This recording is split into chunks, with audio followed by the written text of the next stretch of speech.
बच्चे कल्पना की दुनिया में जीते हैं और अपने सपने भी संजोते हैं। नन्हा विक्रम अपनी कल्पना में खुद को राजा विक्रमादित्य से कम नहीं समझता और कल्पना में ही बाल बेताल से उलझ भी जाता है। आपकी मुलाकात कराए विक्रम और बाल बेताल से। साथियों, कैसे हैं आप और कैसा है आपका हाल? अरे भाई, आपके आने से तो हम हो जाते हैं निहाल और आमने सामने का यह मंच हो जाता है खुशहाल। इसीलिए आज हम आपको मिलाने जा रहे हैं उससे जिसने आजकल विक्रम की जिंदगी में मचा दिया है धमाल। अरे कौन है विक्रम? किसने मचाया धमाल? यही तो है सारी कारस्तानी, यही तो है राज जिसे मैं बताने जा रही हूं आज। विक्रम आपकी तरह एक छोटा बच्चा है, स्कूल जाता है, पढ़ता है, लिखता है, खेलता है, कूदता है, मस्ती करता है, शैतानी भी करता है और सपने भी देखता है और बहुत बहुत बहुत ढेर सारे सपने देखता है। लेकिन उसकी जिंदगी में किसने मचा दिया धमाल? तो आज सुनाती हूं आपको कथा किसकी?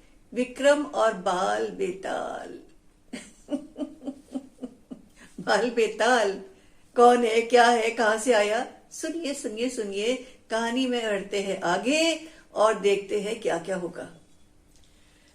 तो विक्रम स्कूल जाने वाला लड़का आपकी तरह पढ़ता है, लिखता है, पढ़ने में बहुत होशियार है, दिमाग का तेज है, खिलाड़ी भी है, जुगाड़ी भी है और कई कई बातों में अनाड़ी भी है। लेकिन सपने देखने में उसकी जो है उसका कोई सानी नहीं है। ऐसे ऐसे सपने देखता है, ऐसे ऐसे सपने देखता है, इतनी कल्पनाएं करता है और कल्पना को साकार मानकर उसी के अनुसार नाटक करने लगता है और नाटकीय अंदाज में अपने आप को सबके सामने रखता है। पता है क्या हुआ? हाल में जब उसने महाराजा विक्रमादित्य के बारे में पढ़ा और सुना और उनकी न्याय प्रियता के बारे में जाना कि वो किस प्रकार से दूध का दूध पानी का पानी कर देते थे, लोगों को न्याय दिलाते थे, झूठे खो और अपराधी को पकड़ लेते थे और किस प्रकार से सच्चे इंसान का साथ देते थे, तो वो इतना इतना इतना प्रभावित हुआ। उसने कहा मेरा नाम भी विक्रम है और मैं भी राजा विक्रमादित्य हूँ और उसने अपने आप को मनी मन में राजा विक्रमादित्य मान लिया। हाँ, मजे की बात ये है कि उसके साथी भी उसको विक्रमादित्य राजा कहकर कई बार उसका अभिवादन करते हैं, स्वागत करते हैं और वो भी उसके साथ खेल खेल में नाटक करते रहते हैं। यहाँ तक कि घर में भी उसके भाई बहन महाराजा विक्रमादित्य करके उसका स्वागत करते हैं। और स्कूल के सामने खेल का मैदान है जिसमें बड़ा सा गोल पत्थर रखा हुआ है। विक्रम उसी पत्थर पर बैठ जाता है शान से, पैर हाथ फैलाकर, और अपने आप को राजा बताता है और कहता है कि मैं यहाँ का राजा हूँ, विक्रमादित्य राजा। और वो कभी सपने देखता है विक्रमादित्य के दरबार के और मंत्रियों और सलाहकार के और सेनापति और सिपलहार के और अपने न्यायप्रिय व्यवहार के। और उसके बाद वो पूछता है अपने दोस्तों से, कहीं कोई नोकझोंक तो नहीं चल रही है, कहीं कोई लड़ाई तो नहीं है, कहीं कोई विरोध तो नहीं है, कहीं कोई समस्या तो नहीं है? लाओ मेरे पास लाओ महाराजा विक्रमादित्य, आज सबकी समस्या सुलझा देंगे। और उसके दोस्त भी हंसी हंसी में एक एक समस्या लेकर आ जाते थे और जब भी फुर्सत का टाइम होता, खाली वक्त होता, खेल के मैदान के बीच में महाराजा विक्रमादित्य का सिंहासन सज जाता और बच्चे मजे लेते और विक्रम खुद बहुत आनंदित होता और उसे बड़ा मजा आता। घर वाले भी ना सब विक्रम के सपने के बारे में जानते हैं और उसका साथ देते हैं, मजे लेते हैं। जैसे ही वो स्कूल से आता है तो उसके छोटे भाई बहन घोषणा कर देते हैं, महाराजा विक्रमादित्य पधार रहे हैं। और विक्रम भी अकड़ के साथ चलकर अपने राजसी अंदाज में आवाज देता है और कहता है, महाराज के जलपान की व्यवस्था की जाए। और दोनों भाई बहन भाग भाग के नाटक में दिखाने की कोशिश करते हैं और बहन जो है गुड़िया, वो अपने गुड़िया के बर्तनों में चाय और नाश्ता और सब कुछ लेकर आती है और वो भी नाटकीय अंदाज में कहती है, महाराज आपका जलपान आपके सामने रख दिया गया है। और इस तरह से मजे में खूब नाटक करते हुए स्कूल और घर दोनों जगह विक्रम के दिन कट रहे थे। और वो पढ़ने में तो तेज था ही, खेलने में भी खूब चुस्त था। तो ये नाटक भी जो है वो सबके साथ में जो है चलता चला जा रहा था और मजे से दिन कटते जा रहे थे। इस सपने के चक्कर में विक्रम जो है कई बार भूल जाता है सब कुछ और अपने सपने की दुनिया में ऐसा खोता है कि कहीं भी निकल जाता है, घर से बाहर चला जाता है और देखने लगता है। उसको न समय का ध्यान रहता है, न उसे वक्त का ध्यान रहता है, न जगह का ध्यान रहता है और वो सब भूल जाता है और अपने आप इस सपने की दुनिया में खोया रहता है। एक दिन ऐसे ही हुआ, शाम को वो स्कूल से आया, उसने अपना बस्ता रखा, नाश्ता वाश्ता किया, जलपान किया और उसके बाद वो बाहर निकल गया। और बाहर वो अपनी सपने की दुनिया में ही खोया हुआ था। कहीं पेड़ पौधे उनके साथ बातें करता है, कहीं नदी नाले, कहीं खेत खलिहान, कहीं मचान, कहीं हर जगह जा जाके वो अपना जो है अपना राजा का जो एक जो भूमिका है उसको अदा करता जाता है। पता है क्या हुआ? घूमते घूमते शाम होने लगी, शाम का दुदलका छा गया और वो अपने ही धुन में, अपने ही सपने में खोया हुआ एक पेड़ के नीचे आकर बैठ गया।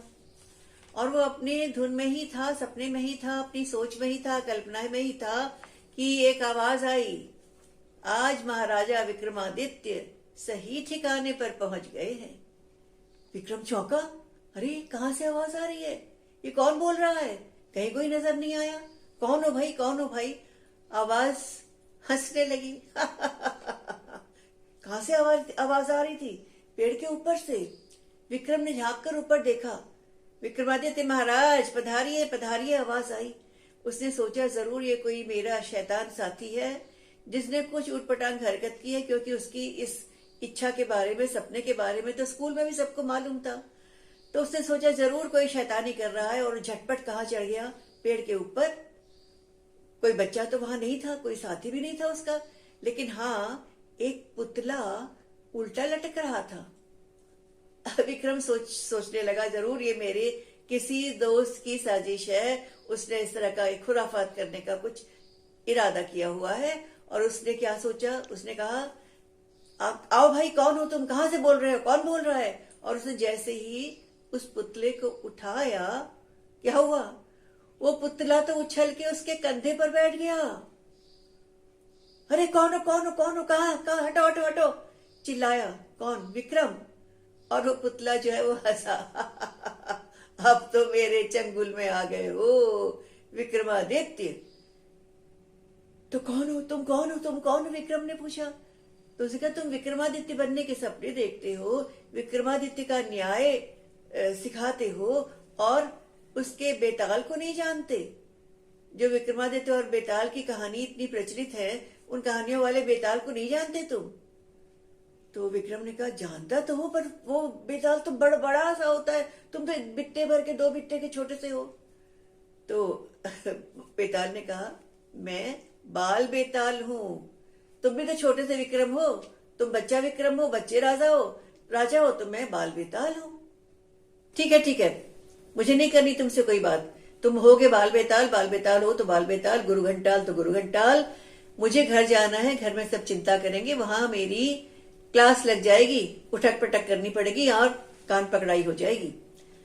तो उस छोटे बाल बेताल ने कहा अब तुम मेरे चंगुल से नहीं छूट सकते, अब तो मैंने तुम्हें फंसा ही लिया है, अब तुम कितनी भी कोशिश कर लो, तुम्हारी गर्दन मेरी दोनों टांगों के बीच में अकड़ी है, मैं तुम्हारे कंधे पर चढ़ा हूं और अब मैं तुम्हें नहीं छोड़ूंगा।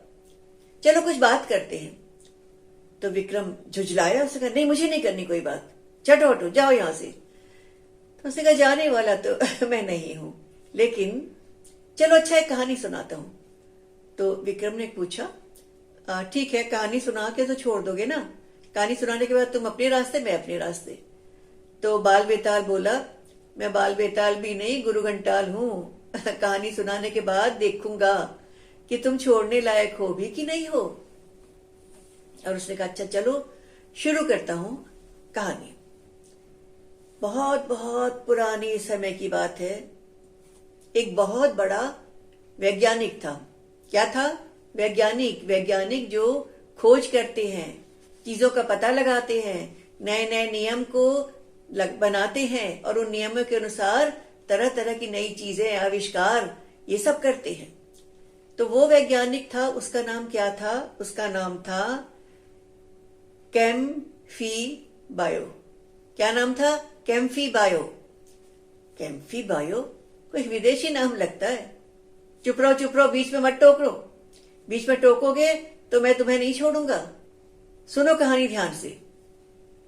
विक्रम चुप हो गया, थोड़ा सहम गया, और उसके बाद बाल बेताल ने उसको फिर अपनी टांगों से जकड़ा उसकी गर्दन को और कहा, सुनो ध्यान से सुनो और गुनो। ये वैज्ञानिक जो था ये तरह तरह के आविष्कार करने की कोशिश करता था, और एक बार उसने ये सोचा कि वो एक ऐसा द्रव बनाए जो सब चीज को अपने में घोल ले, हर चीज को वो घोल सके, ऐसा द्रव बनाने की उसने कल्पना की और उसका फॉर्मूला लिखित में तैयार करने लगा। यानी ऐसा घुलनशील द्रव जो अपने आप में सब कुछ घोल ले, हर चीज को घोल ले, इस प्रकार के अनोखे आविष्कार करने की उसने योजना बनाई। और शहरों में उसे बहुत लोग तंग करते थे, परेशान करते थे, तो वो एक दूर टापू में चला गया। टापू यानी समुद्र के पास का एक ऐसी जगह जिसके चारों ओर पानी होता है और वहां कोई आकर उसको तंग नहीं कर सकता था। और वहां पहुंचकर वो दिन रात अपनी प्रयोगशाला बनाकर उसमें खोज करने में लग गया और करता रहा। कभी वो लिखता, तरह तरह के गणना करता, कैलकुलेशन करता, और फिर सोचता, किताबों को पढ़ता और फिर प्रयोग करता, और इस तरह से करते उसने अपने आप में एक फॉर्मूला खोज लिया। फॉर्मूला यानी बनाने का लिखित तरीका, एक सूत्र खोज लिया कि किस किस चीज को कैसे कैसे मिलाया जाएगा, एक अनोखा द्रव बन जाएगा जिसमें हर चीज घुल जाएगी। और उसके बाद वो गर्व से अपने शान से उसने पूरी दुनिया को ऐलान किया, सबको सूचना दी कि मैंने वह द्रव, उसका सूत्र, उसका फॉर्मूला खोज लिया है जो हर चीज को अपने आप में घोल लेगा, जो ऐसा घुलनशील द्रव है, चीजों को घोलने वाला द्रव है कि हर चीज उसमें घुल जाएगी। और ये अनोखा फॉर्मूला जो मैंने कागज में लिख लिया है, मैं आपके सबके सामने उसको प्रयोग के रूप में दिखाकर प्रमाणित करना चाहता हूं। दुनिया भर में तहलका मच गया। अनोखा द्रव सब चीज को घोल लेगा, घुलनशील द्रव। और दूर दूर से उस टापू की ओर चल पड़े सब लोग, वैज्ञानिक, हर देश के वैज्ञानिक, पढ़े लिखे लोग, जितने भी लोग शोध करता थे वो लोग, विज्ञान के सब शिक्षार्थी, रिसर्च के शिक्षार्थी, सारे उस टापू की ओर पहुंच गए। और एक दिन, जिस दिन उस वैज्ञानिक ने अपना प्रयोग करना था, नियत हो गया। तो वैज्ञानिक कौन था? किम फो बायो। और ये कहानी कौन सुना रहा है? नन्ना बाल बेताल। तो बाल बेताल ने आगे कहना शुरू किया कि किम फो बायो ने जब ये फॉर्मूला खोज लिया, सब आ गए और नियत दिन तय हो चुका था, और उसने अपनी खोज को प्रयोग रूप में सबके सामने दिखाने की शुरुआत कर दी। लेकिन क्या हुआ? एक समस्या आ गई, बड़ी भारी समस्या आ गई। क्या तुम सोच सकते हो महाराजा अधिराजा विक्रमादित्य जी? क्या आप सोच सकते हैं कि वो समस्या क्या रही होगी, उलझन कौन सी आई होगी? आप अगर सोचेंगे तो मैं आपको छोड़ दूंगा। तो विक्रम ने कहा, अरे भाई बहुत जल्दीबाजी मत करो, सोचने का वक्त तो दो, 2 मिनट तो दो। लेकिन 2 मिनट क्या, 1 मिनट ही गुजरा था कि विक्रम ने करके खिलखिलाकर हंसना शुरू कर दिया। क्यों भाई, क्यों हंसा विक्रम? विक्रम ने कहा, अरे गुरु घंटाल जी, बाल बेताल जी, आप मुझे बुद्धू बनाने की सोच रहे थे और मैं आपकी बातों से बेवकूफ नहीं बनूंगा। अरे भाई, आप ये बताओ कि ऐसा द्रव खोजना जो हर चीज को अपने आप में घोल ले, उसको किस में रखेंगे? जिस बर्तन में रखेंगे वो भी तो घुल जाएगा। किसमें बनाएंगे? जिसमें बनाएंगे वो भी तो घुल जाएगा। तो ऐसा द्रव क्या कोई बना सकता है? तो आप मेरी परीक्षा ले रहे थे। मैं समझ गया बाल बेताल जी, मैं आपकी बातों में नहीं आने वाला, आपकी उलझन में नहीं उलझने वाला, और आपके साथ मेरा कोई रिश्ता नहीं है। घर जाने दीजिए, आप अपने रास्ते, मैं अपने रास्ते। इतना कहना था कि क्या हुआ? विक्रम ने अचानक देखा वो तो पेड़ में बैठा हुआ है और वहां कोई नहीं था। न बाल बेताल था, न कोई गुरु घंटाल था। दूर दूर तक किसी का कोई छाया तक नहीं थी किसी की। हैरान रह गया विक्रम, ये क्या क्या मैं सपना देख रहा था? साथियों, परेशान सा, उलझन में पड़ा, चिंता में डूबा विक्रम सपना देखना भूलकर झटपट पेड़ से नीचे उतर आया। इधर उधर झांका ताका और सब जगह देखा, आगा पीछा, और कहीं भी किसी का नामो निशान नहीं था, न पास न दूर। मनी मन विक्रम सोचने लगा, ये क्या था? क्या ये सपना था या ये हकीकत थी या कोई सच्चाई थी? और उसके बाद उसने देखा रात होने को आ रही थी, शाम गहराने लगी थी। उसने कहा, अरे बाप रे बाप, कान पकड़े जाएंगे अब तो मेरे, भागो भागो भागो, घर की ओर भागो। और वो घर की ओर भागा। लेकिन उसने ये तो जरूर सोचा, क्या कि चाहे सपना था या हकीकत था तो बड़ा मजेदार। जो सामना हुआ बाल बेताल से, कुछ वैसा ही सा हुआ जैसा विक्रम का बेताल से होता था। और तो और उसने ये भी सोचा कि मैंने सपने में भी क्या की, समझदारी दिखाई, दिमाग का प्रयोग किया, उसकी बातों में नहीं उलझा, उसकी बातों में नहीं उसने मुझे भरमा पाया, और देखो मैं छूट तो गया। अब चाहे सपने में छूटा चाहे हकीकत में छूटा। विक्रम मुस्कुराता हुआ मनी मन अपने घर आ गया और उसने कहा कि दिमाग का काम तो हर जगह आता है, सपने में भी दिमाग से काम लो तो इंसान बच जाता है। तो विक्रम और बाल बेताल की कहानी हकीकत थी या सपना, ये तो हम भी नहीं जानते। कहानी तो कहानी होती है। लेकिन एक बात हम जानते हैं कि अगर आप कोई भी काम करेंगे और उस काम के पीछे तर्क लगाएंगे, सोचेंगे, और उस काम को एक निश्चित तर्क के द्वारा, निश्चित प्रकार के प्रक्रम के द्वारा मतलब एक इस सोच के द्वारा कि किस तरह से इसके पीछे क्या राज छिपा है, अगर कोई राज छिपा है तो क्या होगा, इसके तह तक जाने की जो एक प्रवृत्ति होती है, तह तक किसी बात की गहराई तक पहुंचने की जो एक इच्छा होती है, उस इच्छा का सबसे बड़ा महत्व होता है। अगर वो इच्छा हो आपके अंदर तो आपकी सोच वैज्ञानिक बन जाती है और आप हर चीज का पता लगा लेते हैं। एक बात मैं आपको और बताना चाह रही हूँ जो मैंने नोट करी, शायद आपने भी नोट करी हो, कि वो जो वैज्ञानिक का नाम था ना, कैम्फी बायो, केमिस्ट्री, फिजिक्स और बायोलॉजी को मिला के शुरू के अक्षर मिला के कैम्फी बायो बना दिया। तो वो तो वैज्ञानिक का नाम हो गया, सारी चीज कल्पना थी। और इस प्रकार का कोई द्रव बुलनशील हो ही नहीं सकता, क्योंकि उसे बनाना नामुमकिन है। क्योंकि अगर उसे बनेगा, कोई द्रव बनेगा ऐसा, तो वो बनेगा तो किस चीज में रखा जाएगा? द्रव को रखने के लिए कोई वस्तु तो चाहिए ही चाहिए। तो ऐसी चीज असंभव है। इसमें किस चीज की बात है? दिमाग की बात है। और दिमाग की बात कहाँ से आती है? तर्क से आती है, विज्ञान से आती है, सोचने से आती है, और चीजों का विश्लेषण करने से आती है, चीजों की तह तक जाने से आती है। तो ये जो वैज्ञानिक प्रवृत्ति है, इसको बरकरार रखिए। और कुछ ही दिनों के पश्चात आपका विज्ञान दिवस आएगा। इस विज्ञान दिवस के उपलक्ष्य में आपको सबको मैं ये आशीर्वाद देती हूँ कि अपनी बुद्धि को पैना बनाइए, वैज्ञानिक बनिए, वैज्ञानिक सोच वाला बनिए। वैज्ञानिक का मतलब नहीं कि आप प्रयोगशाला में जाके प्रयोग करेंगे तभी आप वैज्ञानिक बनेंगे। वैज्ञानिक आप तब बनेंगे जब आप तर्क से काम लेंगे, बुद्धि से काम लेंगे, समस्या को सुलझाने के लिए उसकी तह तक पहुंचेंगे और उसकी खोजबीन करके निर्णय करने की अपने अंदर एक क्षमता को बढ़ाएंगे। तो ऐसे वैज्ञानिक बनिए जो वैज्ञानिक सोच को अपने अंदर रखते हो। विज्ञान दिवस की आप सबको शुभकामना। नमस्कार।